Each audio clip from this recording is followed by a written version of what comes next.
He's a good guy. He is. Well, people with special needs can often wait years for a service dog. In addition to the long wait, training them can be costly, but we discovered a new program right here in Wisconsin that's cutting down the costs and the wait times, and it's happening in a unique place. Eric Ross is here with a TMJ4 exclusive. Eric.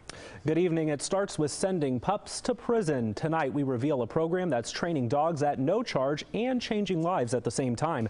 The DOC gave us unprecedented access behind bars as long as we agreed to blur the faces of certain inmates out of respect for their victims. Behind the barbed wire fence at the Oshkosh Correctional Institution. Oh yeah, good boy. 33 inmates spend their days with some unusual cellmates. It's something that you have to go through yourself to understand. Come! Brian Presbury was one of the first set of inmates to join a special service dog training program back in 2012. All of the dogs you see here will eventually go to people who need service animals. Now that I've been in the program for over 3 years, it's the greatest choice that I could have made. Here we go. Two area nonprofits specializing in training guide and service dogs bring in puppies as young as 7 or 8 weeks old. Right here. Good guy. Then the inmates work with the dogs for about 2 years, teaching them all the basics. After that, dogs being trained to specifically help the blind will work with a mobility instructor on more complicated tasks like learning how to help their handler cross busy streets and intersections. The difficulty in it was trying to figure out how to make it work in a correctional setting. Warden Judy Smith admits at first, not everyone in the prison was on board with allowing inmates to work with dogs. Even the instructors who volunteer there were skeptical. I never envisioned working with inmates or doing any of this stuff. But as time passed, I realized how dedicated the inmates were in the program and how much they had to learn and to grow.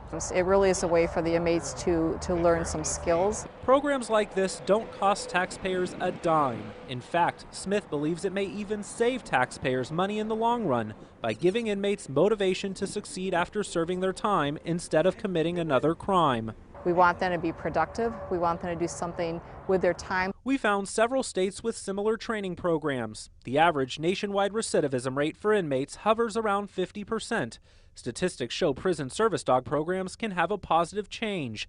In Washington, only 5% of inmates who completed a service dog training course ended up reoffending.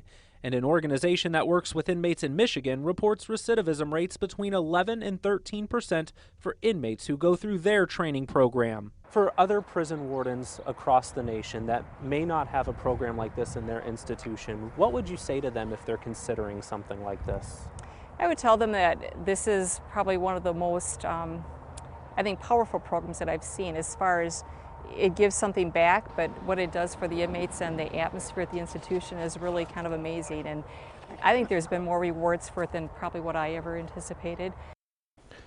Now, we asked the Wisconsin DOC about recidivism rates. They told us since the program is too new, they really don't have any statistics right now. It may take a couple of years for us to get some accurate numbers. Now, coming up tomorrow night, we'll introduce you to a veteran suffering from PTSD who just received a service dog trained by these inmates. Hear how it's changed his life. Plus, if you have a disability and are interested in getting a service dog but don't have the money, we'll walk you through how to get help. That story tomorrow night on the news at 6. Carol and George. A win-win situation. Eric, thank you for that exclusive.